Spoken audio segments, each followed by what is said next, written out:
Bonjour André Bonnet. Et bonjour. Bonjour, nous sommes à l'hôtel Mercure à Perpignan.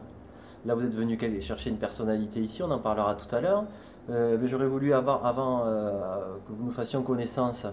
Donc, vous êtes connu ici sur le département pour avoir créé, il y a 33 ans maintenant, le Centre méditerranéen de littérature. C'est ça? Vous me dites si je me trompe, hein? C'est ça, le CML, hein, Centre Voilà, Méditerranéen Littérature. CML. Donc en fait c'est une belle aventure, une aventure de copains de lycée. On est au début des années 80 et puis on est fou de littérature et puis on se dit comment on pourrait faire pour rencontrer des écrivains. Et puis un soir, dans une crêperie à Perpignan, on s'est lancé ce pari un peu fou de créer un cercle littéraire. Alors ça a été rigolo parce que pendant tout le dîner on s'est dit mais comment on va l'appeler ce cercle? Alors au début on disait cercle littéraire, alors puis on s'est dit non, cercle ça fait un peu ancien combattant. Et puis on a trouvé ce mot de centre, centre méditerranéen, c'est la Méditerranée, de littérature. Puis alors ça nous a plu parce qu'on s'est dit ça fait CML. Et du coup on a inventé lors de ce dîner informel et improbable entre copains de lycée un cycle CML, Centre Méditerranéen de Littérature. 33 ans après, ce cycle est devenu donc une identité littéraire du sud de la France, et je dirais même de tout le bassin méditerranéen, puisque 3 ans après, nous avons créé le prix Méditerranée, en 1985. Aujourd'hui, nous fêtons le 30e anniversaire de ce prix Méditerranée, et je me dis quelle formidable aventure. C'est en même temps un bel enseignement pour la jeunesse, parce qu'il faut avoir des rêves. Nous, notre rêve, c'était de rencontrer des écrivains. Et puis aujourd'hui, quand on fait le bilan, 33 ans après, c'est plus de 600 auteurs qui sont venus à Perpignan, des auteurs méditerranéens, mais aussi des auteurs qui font l'actualité littéraire en France et dans le monde. Des prix Nobel de littérature sont venus à Perpignan, c'est assez incroyable. Donc, en fait, vous faites connaître des écrivains aux habitants du département, je dirais, et puis vous faites connaître le département aux écrivains, c'est ça, c'est des échanges en fait, parce qu'il se passe des choses lors de Oui, ces... c'est tout à fait ça. Vous voyez, par exemple, aujourd'hui, on reçoit un très grand écrivain francophone qui est Alexandre Najar. Cet écrivain a toute une histoire avec Perpignan. Il est d'abord venu présenter ses premiers romans à Perpignan, et puis en 2008, en 2009, pardon, le jury du prix Méditerranée lui accorde son prix pour un roman Phénicia, publié aux éditions Plomb. Aujourd'hui, il a rejoint le prix Méditerranée. C'est un véritable ambassadeur de la littérature méditerranéenne et française au Proche-Orient, c'est une référence absolue. Et aujourd'hui, en 2015, on décide, avec lui et avec d'autres membres du jury, de créer un nouveau prix littéraire, un nouveau prix Méditerranée, cette fois-ci consacré au livre d'art, le prix Méditerranée du livre d'art. Ouais, alors, tous ces prix, alors ça jalonne aussi la carrière finalement des écrivains, Ça, quelque part, ça, ils l'utilisent, ils l'écrivent sur le dos de leurs livres. Oui, c'est vrai que c'est une reconnaissance. Moi, par exemple, Orhan Pamuk a eu le prix Méditerranée en 2004 et puis il décroche le prix Nobel. C'est assez improbable. Ça a été assez heureux pour le jury de lui attribuer le prix Méditerranée avant le Nobel, parce qu'après le Nobel, on n'attribue pas de prix. Le Nobel, c'est la consécration absolue.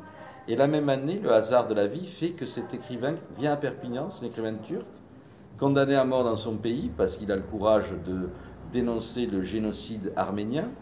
Et il décroche la même année, à quelques jours d'intervalle, le prix Méditerranée qu'il vient recevoir à Perpignan, et ensuite le prix Nobel qui est la consécration suprême.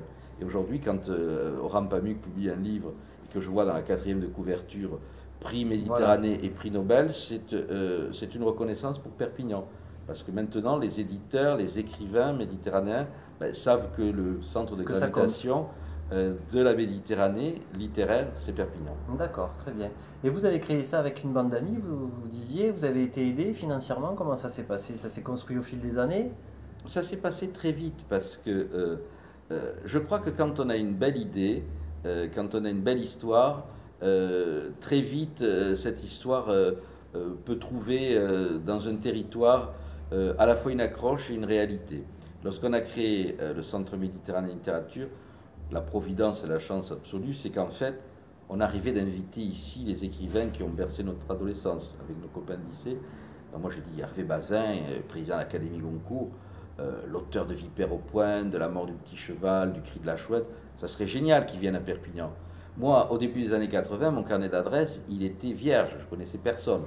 Et donc, c'est des gens comme ça que j'ai sollicités, par le biais de leurs éditeurs, Bernard Clavel, Hervé Bazin, François Nourricier, Jean Dormesson, des gens qui me faisaient rêver. Je leur ai écrit et tout simplement, très naturellement, ils ont accepté de venir à Perpignan. Oui. Et donc, si vous voulez l'histoire du Centre Méditerranéen Littérature, elle a démarré sur les chapeaux de roue et ça fait 33 ans que ça dure, ça ne s'arrête pas.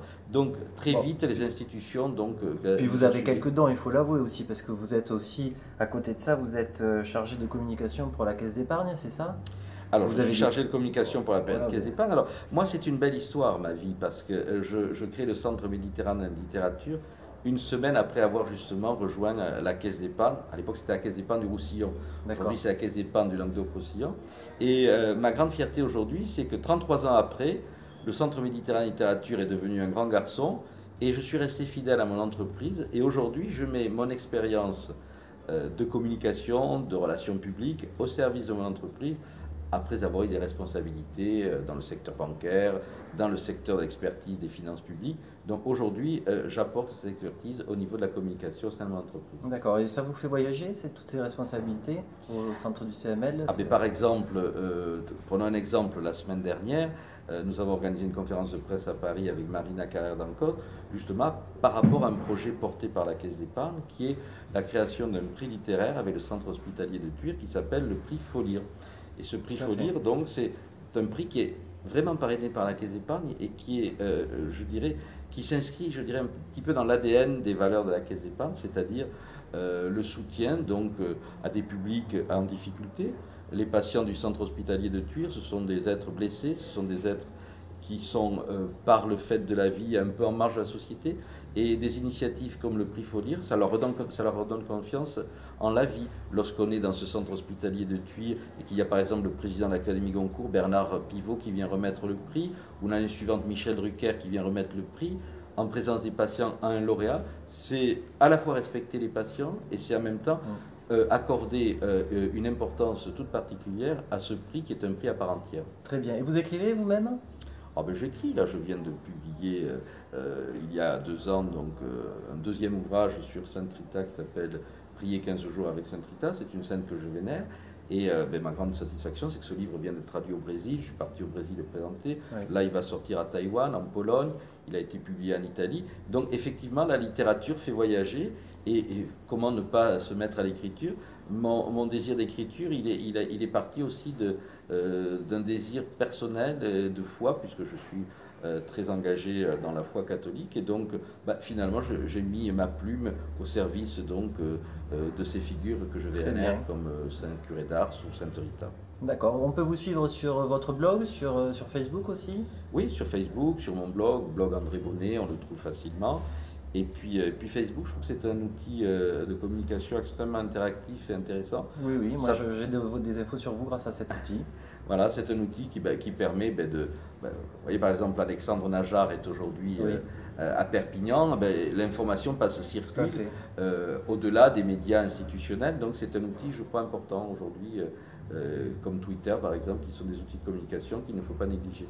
Très bien, il fallait qu'on fasse votre rencontre. Merci beaucoup. Je vous remercie André Bonnet.